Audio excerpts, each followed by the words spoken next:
Hello student, I am Sonam. Welcome back to my YouTube channel. आज की इस video में हम आप सभी को बताएंगे क्लास 10th सामाजिक विज्ञान 2025 का बिल्कुल वायरल पेपर। ठीक है, ये जो पेपर है ये बिल्कुल वायरल पेपर है, 100% वायरल पेपर है। और ऐसा ही आप सभी के 11 मार्च को, ठीक है, ऐसा ही paper social science class 10th का आने वाला है।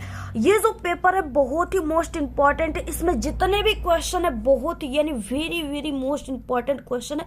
जितने भी स्टूडेंट 11 मार्च से पहले सामाजिक विज्ञान के मात्र इस पेपर कोड के पेपर को तैयार कर लेते हैं, ठीक है, तो उनका पूरा का पूरा 70 में 70 नंबर बिल्कुल पक्का है सामाजिक विज्ञान में इस बार। ठीक है, एसएसटी में, क्योंकि ये जो पेपर है ना ये बिल्कुल वायरल, क्योंकि इसका जो कोड है वो 801 DZ है और ये कोड का पेपर सबसे वायरल पेपर है। ठीक है, सभी जिलों में यानी अक्सर ज्यादा से ज्यादा जिलों में यही कोड का पेपर पूछा जाएगा इस बार। ठीक है, तो आप सभी लोग याद रखना ये 801 DZ पेपर को, ठीक है, 11 मार्च को जब आपको पेपर मिलेगा तो आप लोग इस पेपर कोड को जरूर याद करना।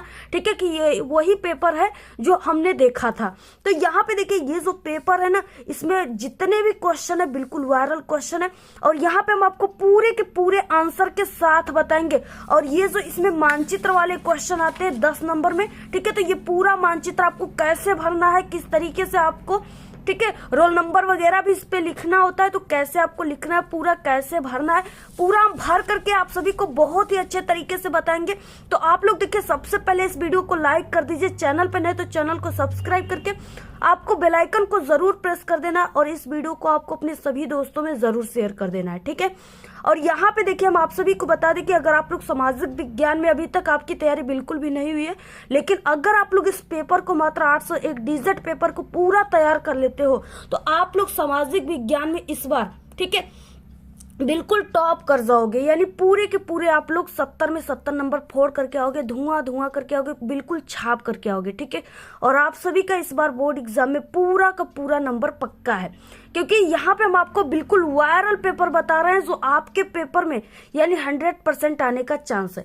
तो यहाँ पे सबसे पहले आपको देखिए अपनी, ठीक है, यहाँ पे रोल नंबर 10 अंकों का बोर्ड वाला और यहाँ पे आपको अपना नाम लिख देना है। और इसमें जो आपको समय मिलेगा यानी बोर्ड के पेपर में वो 3 घंटे 15 मिनट का समय मिलेगा। और अगर जितने भी स्टूडेंट 11 मार्च से पहले इस पेपर को देख रहे हैं, ठीक है, तैयार कर रहे हैं, तो वो इस पेपर को 2:25 यानी 2.5 घंटे के बराबर, ठीक है, यानी 2.5 घंटे में ही 2:25 में ही इस पेपर को करके बिल्कुल बैठ जाएंगे, क्योंकि वो इस पेपर को पहले से देख चुके, पहले से तैयार कर चुके सभी क्वेश्चन के आंसर को। ठीक है, और यहाँ पे देखिए ये जो है पूर्णांक 70 का है और जितने भी स्टूडेंट इस पेपर को देख रहे हैं वो पूरे के पूरे 70 में 70 छाप करके आएंगे। सबसे पहले कुछ निर्देश दिए, इसको पढ़ लेना बहुत ही इंपॉर्टेंट है। तो यहाँ पे हम एक नजर इसे पढ़ लेते हैं। सभी प्रश्न आपको देखिए करना अनिवार्य है, कोई भी प्रश्न को छोड़ना नहीं है। ठीक है, जो नहीं आता है उसका आंसर बनाकर आपको ट्रिक से लिखना है, लेकिन जरूर कुछ ना कुछ लिखना है। उसके बाद प्रारंभ के 15 मिनट आपको इस प्रश्न पत्र को पूरा एक बार अच्छे तरीके से जरूर पढ़ लेना है कि इसमें कौन कौन से क्वेश्चन आ रहे हैं, कितने नंबर के हैं, कौन से क्वेश्चन का आंसर आपको आ रहा है, कौन सा नहीं आ रहा है। ठीक है, ये सब चीजों को पढ़ लेना है। उसके बाद देखिए खंड अ में आपको 20 ऑब्जेक्टिव क्वेश्चन मिलेंगे जिसका आंसर OMR सीट पे आप सभी को देना है। ठीक है, और उसके बाद देखिए यहाँ पे क्या है, यहाँ पे कि आपको OMR सीट पे अगर एक बार आप लोग उत्तर को अंकित कर दिया कि हाँ ये वाला क्वेश्चन का आंसर ये वाला है, ऐसे आप लोग भर दिए, ठीक है, तो आपको उसको ऐसे काटना वगैरह नहीं है, नहीं इरेजर का यूज करना है, नहीं व्हाइटनर का यूज करना है। उसके बाद आपको ये जो मानचित्र पुस्तिका मिलेगी ना, इसको भरने के बाद आप लोग जिस कॉपी पर पूरे क्वेश्चन का आंसर लिखोगे उसके साथ इसको बहुत ही संलग्न तरीके से यानी मजबूती तरीके से आपको नत्थी कर देना है। ठीक है, बांधना है, आपको धागे वगैरह मिलेंगे। बाकी अगर आप लोग स्टेपल वगैरह ले गए हो तो आप लोग उससे काम चला सकते हो। ठीक है, तो आपको जरूर जो है बांध देना है मजबूती के साथ, जिससे कि आपके कॉपी के साथ आपका, ठीक है, मानचित्र भी एग्जामिनर के पास पहुंच सके और आपको 10 नंबर पूरे के पूरे मिल सके। ठीक है, अगर वो मानचित्र बिछड़ जाएगा तो आपको 10 नंबर नहीं मिलेंगे। यानी कि 20 नंबर का ऑब्जेक्टिव क्वेश्चन, 50 नंबर के वर्णनात्मक प्रश्न, टोटल 70 नंबर का पूरा पेपर रहेगा। ठीक है, तो आपके वर्णनात्मक प्रश्न में वर्णात्मक फर्स्ट और वर्णात्मक सेकंड आ जाएगा। ठीक है, फर्स्ट 4 नंबर में रहेंगे, सेकंड 6 नंबर में रहेंगे। इसके बाद आपको मानचित्र संबंधित 2 प्रश्न मिलेंगे, यानी ए और बी मिलेंगे। ठीक है, 9 का ए और बी, जो कि 5 नंबर का ये रहेगा, 5 नंबर का ये, टोटल 10 नंबर का रहेगा इस तरीके से। इसके बाद देखिए हम लोग बिना टाइम वेस्ट किए स्टार्ट करते हैं यहाँ से खंड और बहुविकल्पी क्वेश्चन से। ठीक है, यहाँ पे देखिए सबसे पहले क्या है कि पहला क्वेश्चन क्या दिया हुआ है। पहला है कि संयुक्त राष्ट्र संघ की स्थापना कब हुई थी। बहुत ही इंपॉर्टेंट क्वेश्चन है, हर साल आपके पेपर में ये पूछा जाता है। ठीक है, तो कब हुई थी? 1945 में, 1920 में, 1942 में या 1947 में। तो संयुक्त राष्ट्र संघ की स्थापना 1945 ईस्वी में हुआ था। ऑप्शन नंबर ए राइट है। अगला क्वेश्चन देखिए यहाँ पे क्या है, भारत में मताधिकार की आयु क्या है। ठीक है, मताधिकार की आयु का मतलब जैसे कोई भी चुनाव होता है ना, तो उसमें वोट जो देने जाते हैं उनकी आयु क्या होनी चाहिए। क्या 17 के एज के या 16 के एज के लोग वोट देते हैं? नहीं ना देते हैं। आप लोग भी देखे होंगे, सुने होंगे कि जो 18 प्लस रहता है सिर्फ वही वोट देता है। ठीक है, सिर्फ वही वोट दे सकता है, यानी 18 साल या 18 साल के ऊपर हो। 18 साल के नीचे जितने भी लोग हैं वो वोट नहीं दे सकते। ठीक है, तो आप लोग वोट दे सकते हो कि नहीं, कमेंट करके आप लोग जरूर बताना। ठीक है, तो भारत में मताधिकार की आयु क्या है? तो वो क्या है? 18। ठीक है, 18 वर्ष। ऑप्शन नंबर डी राइट है। अगला क्वेश्चन देखिए, तीसरा है, स्वराज मेरा जन्म सिद्ध अधिकार है और मैं इसे लेकर रहूंगा। इसका यानी ये किसका कथन है? ठीक है, किसका है? बाल कृष्ण गोखले का। ठीक है, इसको आप लोग देखिए खोखले मत पढ़ दीजिएगा। बाल गंगाधर तिलक, उसके बाद जवाहरलाल नेहरू, महात्मा गांधी। ठीक है, तो यहाँ पे देखिए बाल गंगाधर तिलक का था। ऑप्शन नंबर बी राइट हो जाएगा। अगला क्वेश्चन है चौथा, प्रथम विश्व युद्ध का प्रारंभ कब हुआ था? बहुत ही इंपॉर्टेंट क्वेश्चन ये भी है। ठीक है, तो प्रथम विश्व युद्ध का प्रारंभ 1914, 1939, 1919, 1942। ठीक है, तो वो 1914 में हुआ था। ऑप्शन नंबर ए राइट है। अगर यहाँ पे पूछ देता कि जलियांवाला बाग हत्याकांड कब हुआ था, तो वो 1919 में हुआ था। ठीक है, अगला क्वेश्चन है यहाँ पे 5, संयुक्त राष्ट्र संघ का मुख्यालय कहाँ पर स्थित है? वाशिंगटन, जिनेवा, न्यूयॉर्क या ऑस्ट्रेलिया। ठीक है, संयुक्त राष्ट्र संघ की जो है मुख्यालय वो न्यूयॉर्क में है। ऑप्शन नंबर सी राइट है। छठवां क्वेश्चन है, भारत छोड़ो आंदोलन किसने प्रारंभ किया था? तो भारत छोड़ो आंदोलन जो किए थे वो गांधी जी किए थे। ठीक है, इसके अलावा गांधी जी ने भारत छोड़ो आंदोलन के अलावा असहयोग आंदोलन, ठीक है, सविनय अवज्ञा आंदोलन, चंपारण, यानी इस तरीके से बहुत इन्होंने आंदोलन किया, छोड़ा था, प्रारंभ किया था। ऑप्शन नंबर डी राइट हो जाए। 7 नंबर का क्वेश्चन है, कर्तन दहन कृषि यानी झूम खेती। ठीक है, झूम कृषि निम्नलिखित में से किस राज्य में पाई जाती है? उत्तर प्रदेश, राजस्थान, उत्तराखंड या मिजोरम में। ठीक है, तो वो यहाँ पे मिजोरम में पाई जाती है। ऑप्शन नंबर डी राइट है। अगला क्वेश्चन 8वां, निम्नलिखित में से कौन सा एक संभावी संसाधन है? कोयला, पेट्रोलियम, पवन ऊर्जा या बॉक्साइट। ठीक है, तो वो है पवन ऊर्जा। ये क्या है? संभावी साधन है। ऑप्शन नंबर सी राइट है। अगला क्वेश्चन है देखिए 9, मुंबई हाई प्रसिद्ध है। ये इंपॉर्टेंट क्वेश्चन है। तो यहाँ पे देखिए मुंबई हाई जो है वो पेट्रोलियम के लिए प्रसिद्ध है, तांबे के लिए, सौर ऊर्जा के लिए, कोयले के लिए। ठीक है, तो जो मुंबई हाई है वो पेट्रोलियम के लिए जो है प्रसिद्ध है। ऑप्शन नंबर ए राइट है। अगला क्वेश्चन है 10, निम्नलिखित में से कौन सी फसल मोटे अनाज के अंतर्गत सम्मिलित की जाती है?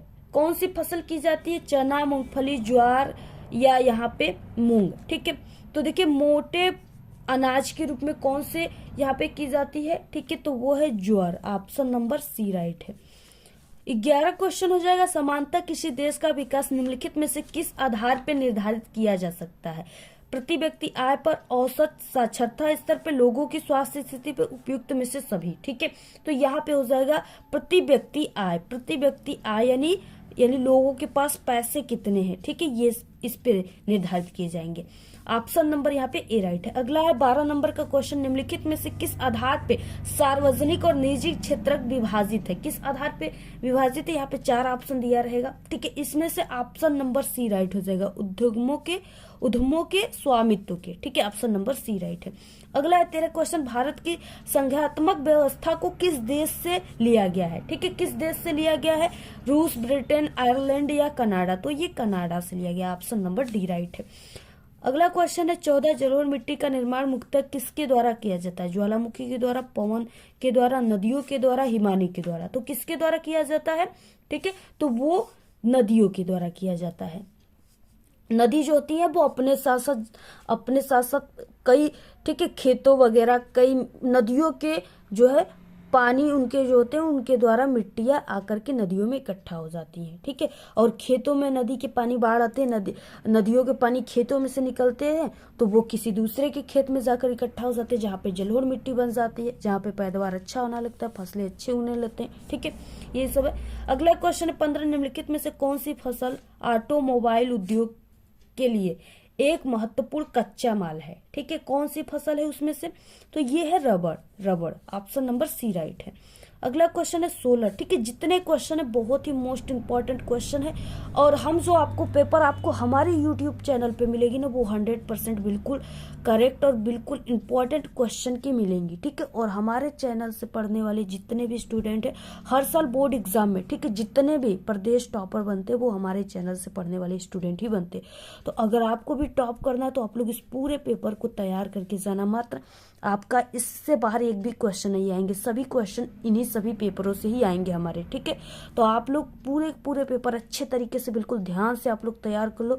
ये नहीं कि आप लोग आज पढ़ लिए और जिस दिन एग्जाम है उस दिन आप लोग भूल गए कि हाँ कौन सा ऑप्शन था राइट, कौन सा क्वेश्चन था। ठीक है, आप लोग इसको बिल्कुल ध्यान से देखिए, और हाँ वीडियो को आप लोग लाइक जरूर कर दो। ठीक है, और आप लोग शेयर कीजिए, और जितने पेपर है सभी इंपॉर्टेंट है। और आप लोग हजारों यूट्यूब चैनल है जो आपको पेपर दे रही हैं लेकिन वो पेपर फेक है पूरी तरीके से। ठीक है, क्योंकि जो हमारा पेपर है हम पिछले 5 सालों से बोर्ड एग्जाम की कॉपियां भी चेक करते, बोर्ड एग्जाम की पेपर भी बनाते। ठीक है, और इसीलिए हम आपको जो पेपर देंगे वो बहुत ही इंपॉर्टेंट रहेगा, वायरल रहेगा, और हम एक टॉपर भी थे। तो इस तरीके से हम आपको जो क्वेश्चन बताएंगे वो 100% बिल्कुल सही क्वेश्चन बताएंगे जो आपके पेपर में 100% आने का चांस रहेगा। ठीक है, तो आप सभी लोग देखिए इस तरीके से, यानी पूरे जितने भी आए यानी क्लास 10th के सभी सब्जेक्ट की पेपर की तैयारी आप लोग हमारे चैनल से करो, आप लोग बिल्कुल टॉपर बन जाओगे। ठीक है, 95% ला करके बिल्कुल टॉपर बन जाओगे इस बार, और आपको हर हालत में टॉपर बनना ही है। इसके बाद देखिए अगला क्वेश्चन क्या हो जाएगा यहाँ पे, लोकतंत्र में शिकायत करने से क्या पता चलता है? लोकतंत्र में देखिए जब भी शिकायत करते हैं ना तो लोग जागरूक है ये पता चलता है। ऑप्शन नंबर सी राइट है। अगला क्वेश्चन 17, 24 दिसंबर हर साल किस रूप में मनाया जाता है? 24 दिसंबर क्या किस रूप में मनाया जाता है? तो वो राष्ट्रीय उपभोक्ता दिवस के रूप में मनाया जाता है। Option number B right. अगला क्वेश्चन है अछूतों को हरिण किसने कहा? ठीक है, अछूत जो थे उनको हरिण किसने कहा? तो वो महात्मा गांधी ने कहा था। ऑप्शन नंबर सी राइट है। अगला क्वेश्चन 19 नंबर का, 18वीं सदी के यूरोप में कौन सी चीज गरीबों की पहुंच से बाहर थी? ब्रेड, चॉकलेट, मांस, या इनमें से कोई नहीं? ठीक है, तो वो था मांस। मांस जो है गरीबों के हाथ नहीं लगते थे। ठीक है, क्योंकि मांस वगैरह जो है महंगे मिलते हैं। इसके बाद देखिए 20 नंबर का क्वेश्चन है, भारत के किस राज्य में शिशु मृत्यु दर सबसे कम है? केरल, बिहार, उत्तर प्रदेश, पंजाब। ठीक है, तो ये केरल में है। ऑप्शन नंबर ए राइट हो जाएगा। इसके बाद यहाँ से खंड ब स्टार्ट होता है, वर्णनात्मक प्रश्न फर्स्ट। ठीक है, ये जो वर्णनात्मक प्रश्न फर्स्ट है ये 4 नंबर का आप सभी के पेपर में आएगा। तो यहाँ पे निम्न प्रश्नों के उत्तर आपको लगभग में 80 शब्दों में देना। 80 शब्दों का मतलब आपको इसको 1 से 1.5 पेज में पूरे आंसर को लिखना है। ठीक है, यानी जैसा क्वेश्चन हो, अगर क्वेश्चन इस तरीके से आ जाए जैसे पहला क्वेश्चन दिया है यहाँ पे, बहुत ही इंपॉर्टेंट क्वेश्चन है, भारतीय राष्ट्रीय आंदोलन में भाग लेने वाले किन्हीं 3 नेताओं के नाम लिखिए। ठीक है, अगर जैसे इस तरीके से नाम लिखने के लिए आ गया तो यहाँ पे आप लोग सिर्फ नाम लिखकर खाली हो जाओगे। ठीक है, आपको 1.5 पेज में नहीं लिखना है इसको, यानी जैसी क्वेश्चन है वैसे ही आपको आंसर लिखना है। अगर इस तरीके से क्वेश्चन आ जाए, आगे हम आपको बताएंगे किस क्वेश्चन का आंसर आपको 1.5 पेज में लिखना है, 1 पेज में लिखना है, और किस क्वेश्चन का आंसर सिर्फ आपको 3-4 शब्दों में लिख देना है, 4 नंबर आपको मिल जाएगा। ठीक है, जैसे कोई आपको प्रकार पूछ दिया गया हो कि हाँ इसके प्रकार क्या होते हैं। ठीक है, महात्मा गांधी ने कितने आंदोलन चलाए? तो वो 3 चलाए थे, तो बस 3 आंदोलनों का नाम लिख देना है, तो ऐसे आपको 4 नंबर मिल जाएगा। ठीक है, तो देखिए क्या है, भारतीय राष्ट्रीय आंदोलन में भाग लेने वाले किन्हीं 3 नेताओं के नाम आप सभी को लिखना है। ठीक है, तो आपको यहाँ पे देखिए इनके नेताओं के नाम की ट्रिक याद कर लो आप लोग। बाल, ठीक है, यानी यहाँ पे लाल, पहले लाल, ठीक है, लाल बाल और यहाँ पे पाल। ये 3 ट्रिक आप लोग याद कर लिए तो आप लोग इन 3 नेताओं के नाम को याद कर लिए, ठीक है। लाल से हो जाएगा लाला लाजपत राय,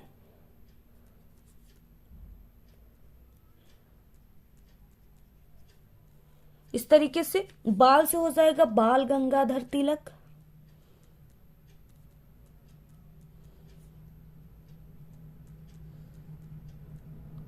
ठीक है, इस तरीके से बाल गंगाधर तिलक। उसके बाद पाल से हो जाएगा बिपिन चंद्र पाल,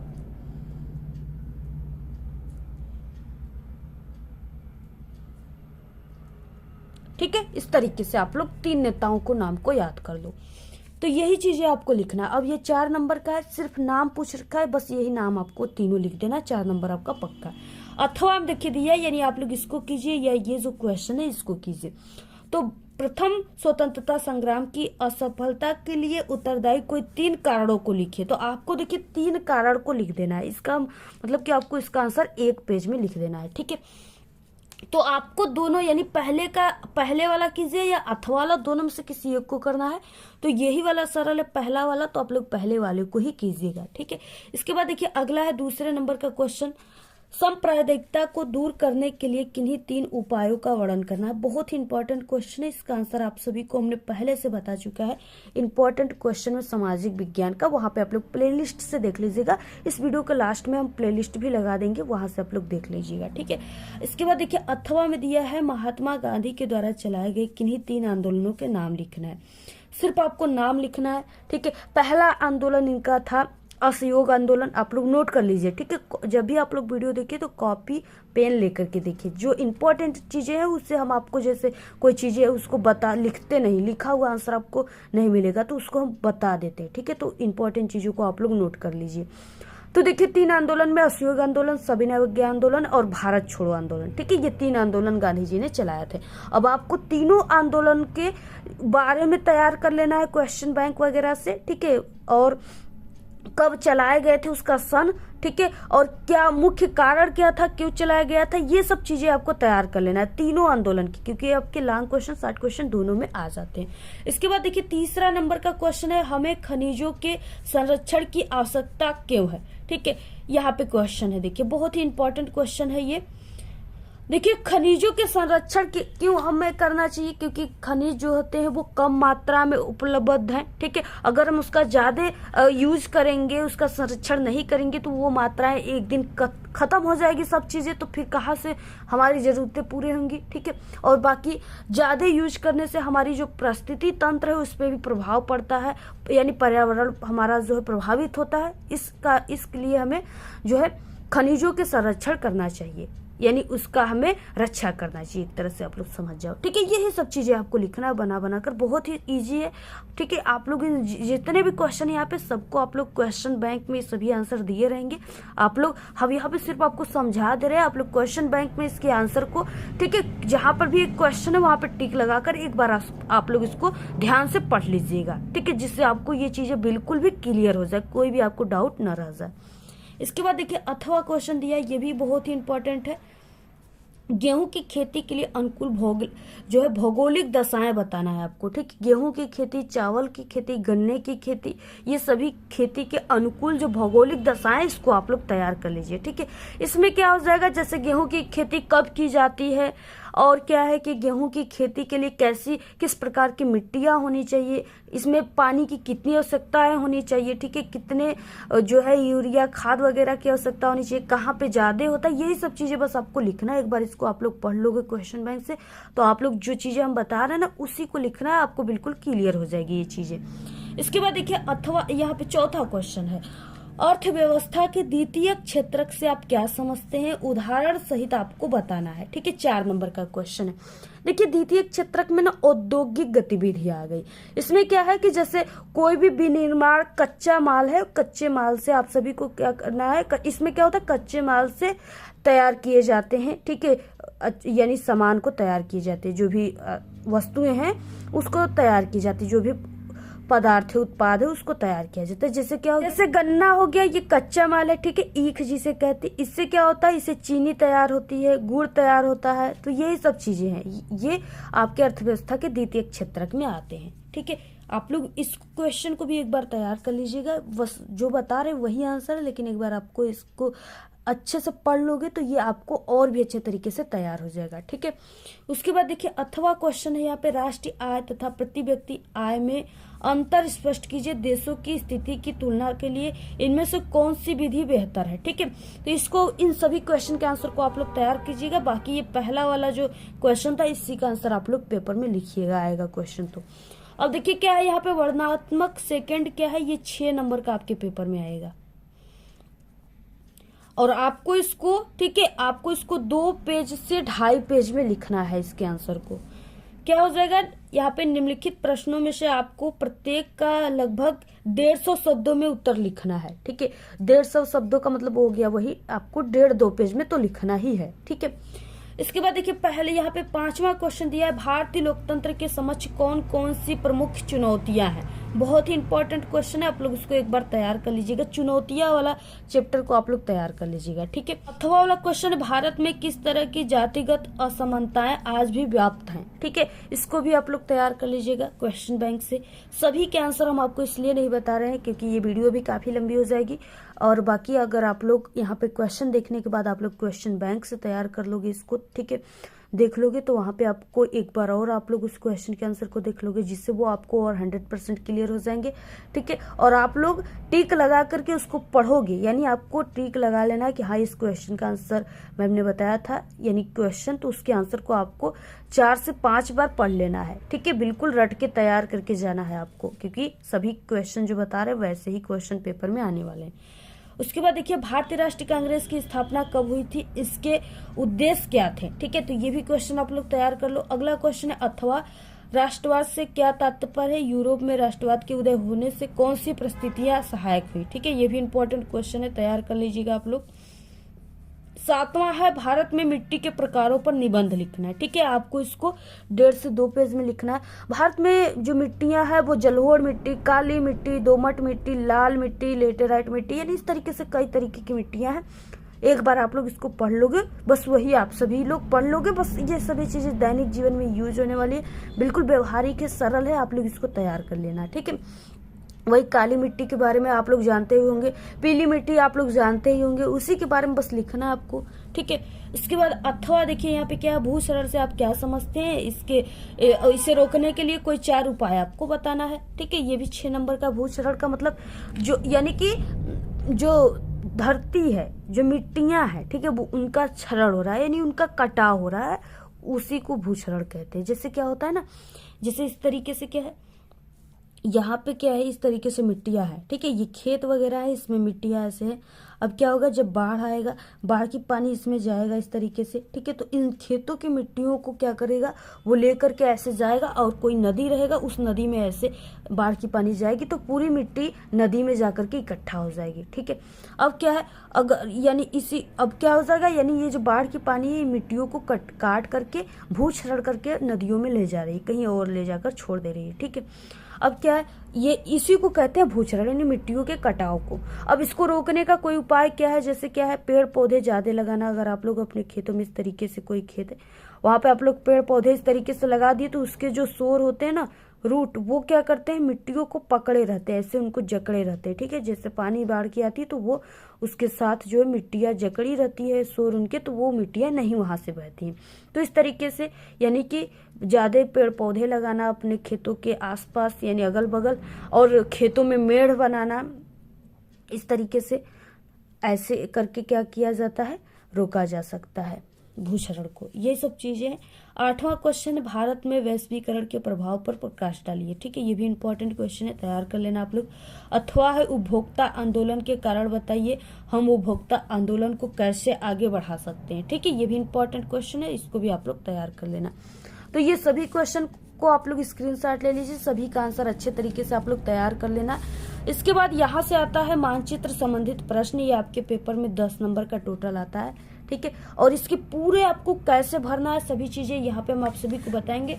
सबसे पहले कि आपको यहाँ पे अनुक्रमांक लिखना है, ठीक है, और जो भी अनुक्रमांक है यहाँ पे आपको लिख देना है।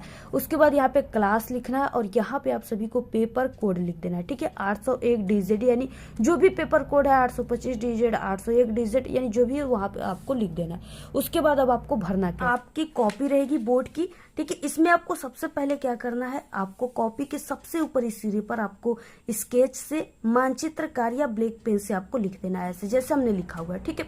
उसके बाद यहाँ पे आपको प्रश्नोत्तर संख्या लिखना है और प्रश्नोत्तर संख्या जो भी रहेगा यानी 9 नंबर है तो आपको इस तरीके से प्रश्नोत्तर संख्या 9 लिख देना है, ठीक है।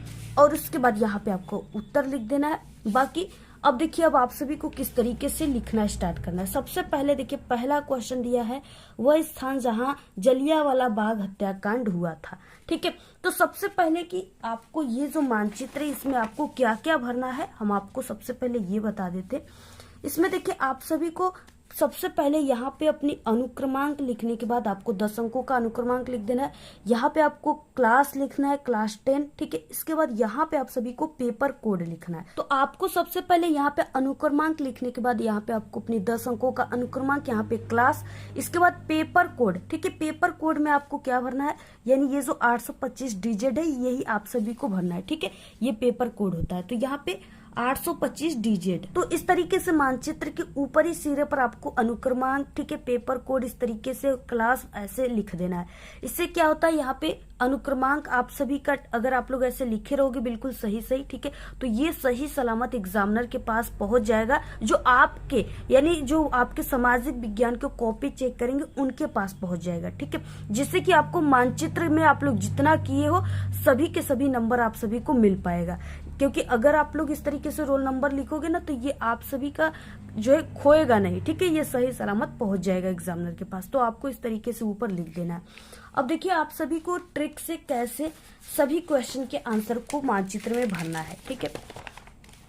सबसे पहला यहाँ पे क्वेश्चन है कि वो स्थान जहां जलियांवाला बाग हत्याकांड हुआ था, ठीक है, तो ये अमृतसर में हुआ था। तो देखिए सबसे पहले कि हम लोग कॉपी में यहाँ पे लिखेंगे पहले का आंसर में अमृतसर, ठीक है।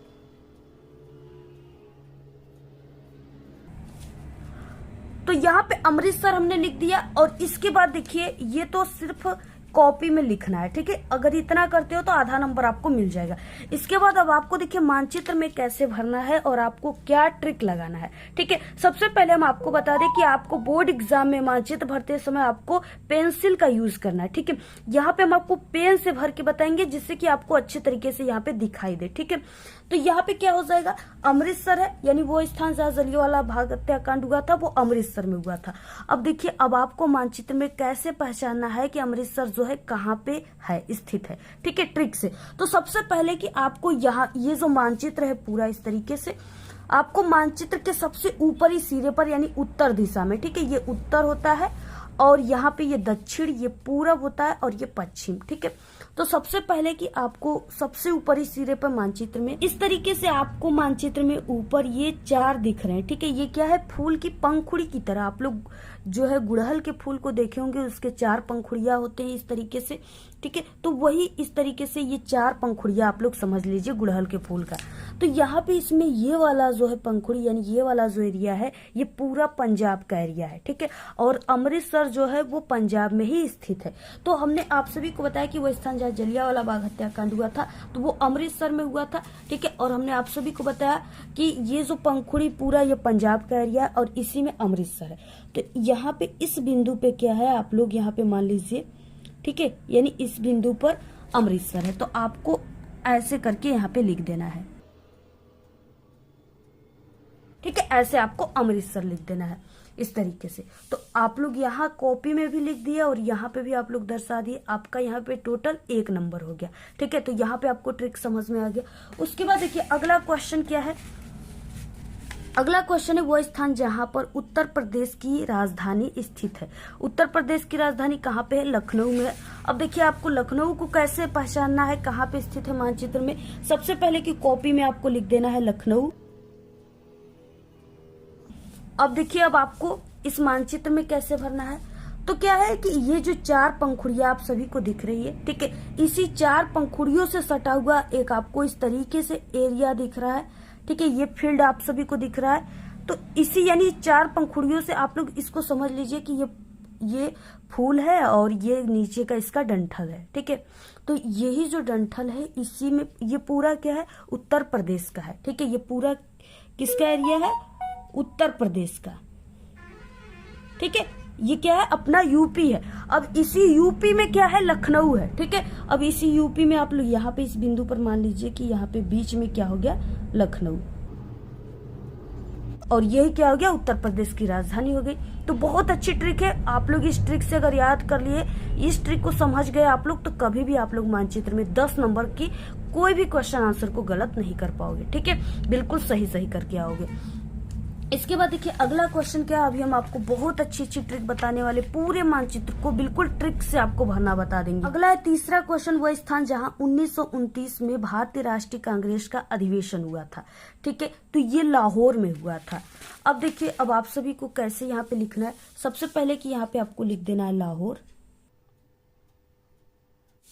कॉपी में। अब इसके बाद मानचित्र में कैसे आपको लिखना है, अब देखिए जो लाहौर है ये क्या है, पाकिस्तान में है। और पाकिस्तान कहाँ पे स्थित है, तो देखिए पाकिस्तान जो है वो अमृतसर जो है वो, यानी इस तरीके से अमृतसर जो है वो पाकिस्तान के बॉर्डर पे स्थित है, ठीक है।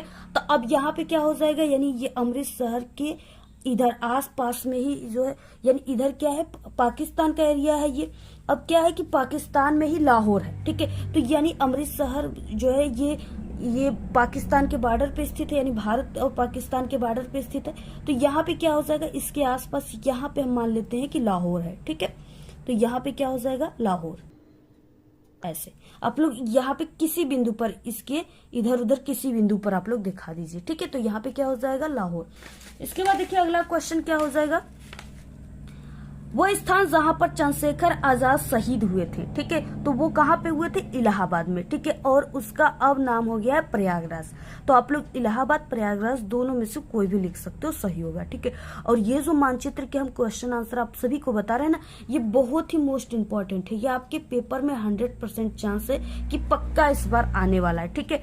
तो आप सभी लोग देखिए, यानी अगला क्वेश्चन, वो स्थान जहां पर चंद्रशेखर आजाद शहीद हुए थे, तो ये इलाहाबाद में हुए थे। तो आपको लिख देना यहाँ पे,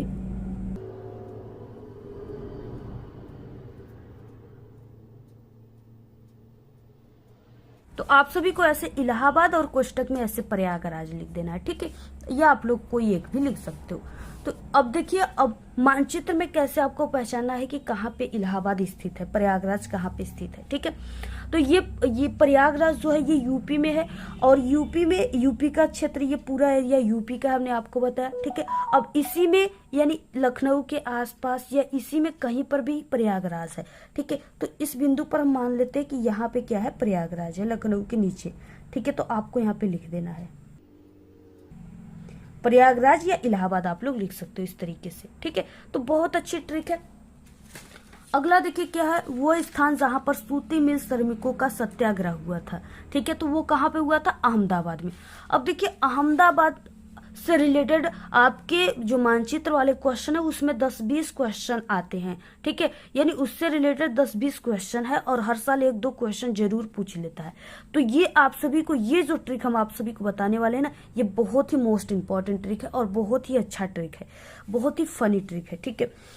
यहाँ पे आप सभी लोग इस पूरे मानचित्र में आप सभी को कहीं पर भी डायनासोर के मुंह यहाँ पे दिख रहे होंगे, ठीक है। तो यहाँ पे है, ये क्या है, आप लोग इस आकार को देख सकते हो, ये जो बना हुआ है ये कुछ न कुछ आपको इस तरीके से डायनासोर के मुंह की तरह लगता होगा, ठीक है। और ये गर्दन है पूरा इस तरीके से, और ये पूरा जो है इसका जबड़ा है, ठीक है। और ये इसका पूरा मुंह हुआ है ऐसे, ठीक है।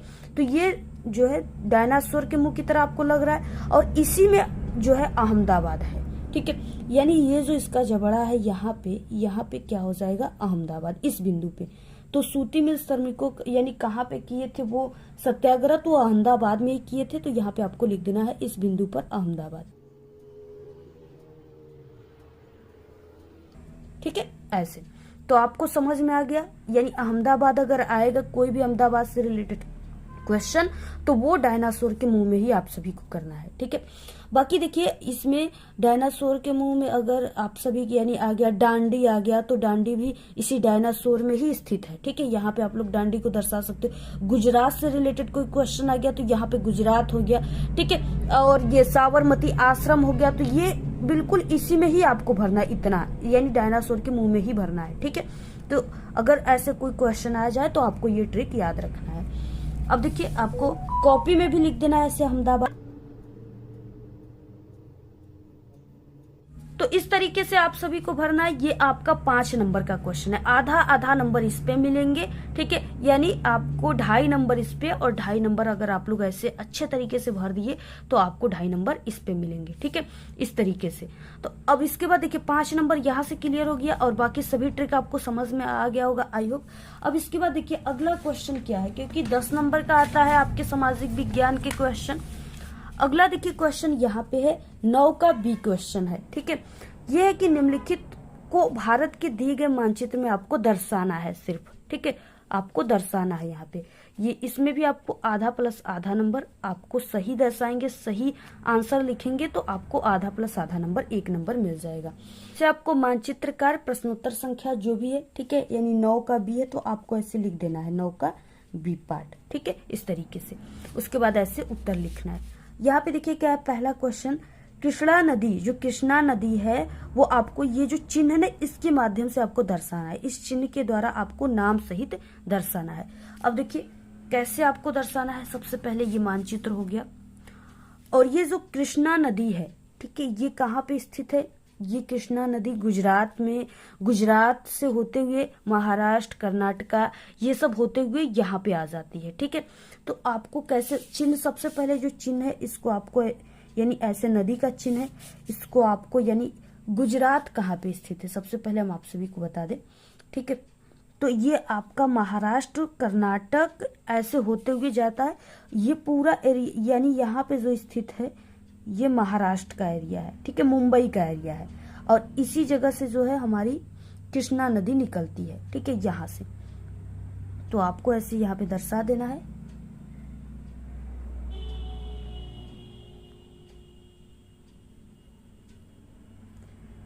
इस तरीके से आपको दर्शा देना है। ठीक है, यहाँ पे ये क्या हो गया, कृष्णा नदी। ठीक है, यहाँ पे आप सभी को ऐसे यानी ये जो है इस तरीके से जाती है, यहाँ पे आ जाती है। ये यहाँ पे कृष्णा नदी है। ये पूरा एरिया जो है ऐसे यानी होते हुए आती है, कई राज्यों को ऐसे टच करते हुए आती है यहाँ पे। ठीक है, तो इस तरीके से हो गया। बाकी ये महाराष्ट्र इसका मेन है, तो यहाँ पे महाराष्ट्र से होती है, ऐसे आपको दर्शा देना है। ये जो चिन्ह दिया है ना, इसी चिन्ह से आपको दर्शाना है ऐसे। और उसके बाद देखिए, और यहाँ पे आप लोग लिख दीजिए महाराष्ट्र आंसर में, ऐसे महाराष्ट्र। ठीक है, अब देखिए अगला क्वेश्चन क्या है इसमें। अगला है सरदार सरोवर बांध, आपको ये जो चिन्ह है इसके द्वारा दर्शाना है। ठीक है, सरदार सरोवर बांध जो है ये गुजरात में स्थित है और हमने आप सभी को बताया गुजरात कहाँ पे है, तो ये सब डायनासोर के मुंह में ही है। ठीक है, अब चिन्ह कौन सा है, ये है। तो चिन्ह आपको क्या करें, यानी ये है डायनासोर का गर्दन है, ये मुंह के बगल में गर्दन हो गया। अब इसी जगह क्या हो गया, गुजरात है। तो यहाँ पे आपको वो चिन्ह बनाना है जो चिन्ह कॉपी में दिया हुआ है, पेपर में दिया हुआ है। ठीक है, ऐसे ये चिन्ह के द्वारा। और यहाँ पे आप सभी को लिख देना है सरदार सरोवर बांध।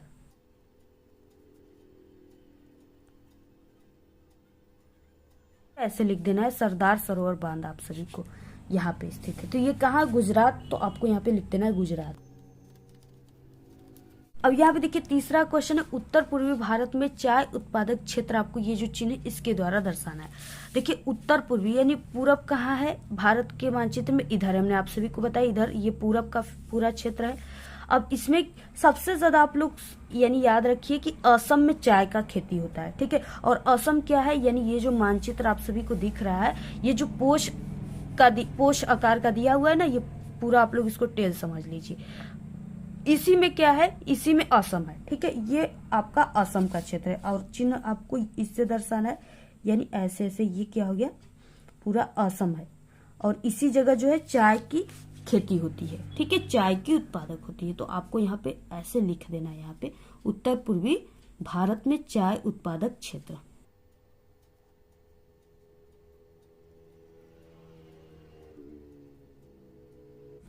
इस तरीके से लिख देना है। और बाकी यहाँ पे तीसरे में आप सभी को यानी क्या हो जाएगा, तीसरा था ना, हाँ तीसरा, इसमें असम क्वेश्चन क्या हो जाएगा, उत्तर प्रदेश में गन्ना उत्पादक क्षेत्र, आपको ये जो चिन्ह है इसके द्वारा दर्शाना है। ठीक है, अब देखिए उत्तर प्रदेश में पूछ रखा, उत्तर प्रदेश कैसे पहचाना, ये ट्रिक हम आपको पहले से बता चुके, ये पूरा उत्तर प्रदेश का एरिया है। ठीक है, और आपको इस चिन्ह के द्वारा दर्शाना है ऐसे ऐसे।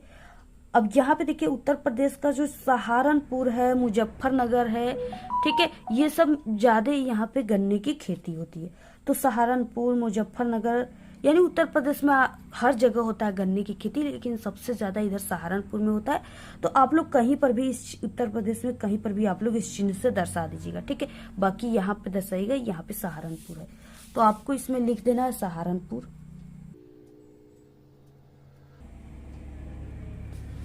और यहाँ पे आप सभी को लिख देना है, ठीक है, यहाँ पे क्या हो जाएगा, उत्तर प्रदेश में गन्ना उत्पादक क्षेत्र।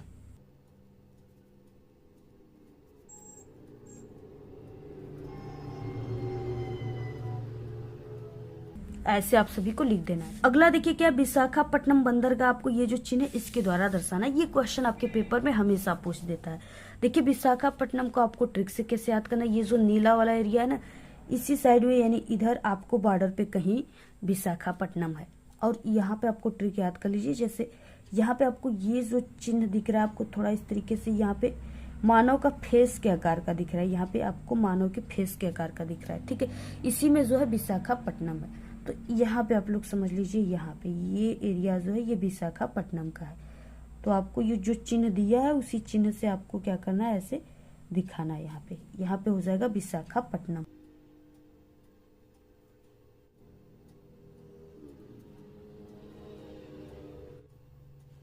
तो आपको ये जो चिन्ह है इससे आप सभी को यहाँ पे दर्शा देना है क्या, विशाखापट्टनम। ठीक है, बंदरगाह, ऐसे आप सभी को दर्शा देना है पूरी तरीके से। और इसको कॉपी में जगह तो दिया हुआ है, तो बिल्कुल आपको जैसा दिया है वैसे ही आपको लिख देना है।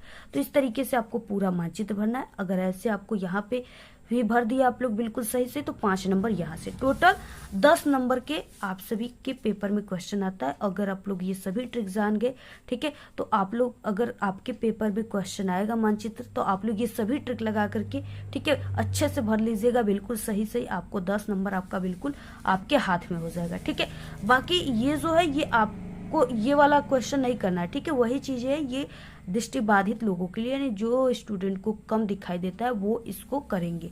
तो आपको इसको नहीं करना है, सिर्फ आपको 9 का ए और बी को भरना है। ठीक है, तो इस तरीके से आप सभी को भरना है पूरा। आप लोग स्क्रीनशॉट ले लीजिए और ऐसे ही आप सभी को पूरी ट्रिक लगाना है। ठीक है, तो आप सभी लोग इस वीडियो को अपने सभी दोस्तों में जरूर शेयर कीजिए और अच्छी अच्छी कमेंट कीजिए। बाकी हमारे चैनल पे सामाजिक विज्ञान के पूरे सेट यानी 10 सेट पेपर की वीडियो, आप लोग उसको भी जरूर देख लीजिएगा। ठीक है, इस वीडियो में सिर्फ इतना ही। आपको वीडियो कैसा लगा, अगर वीडियो पसंद आए तो एक बड़ा सा लाइक कर दे, चैनल पे नया तो सब्सक्राइब करके बेल आइकन को जरूर प्रेस कर दे। Thanks, all the very best, bye bye.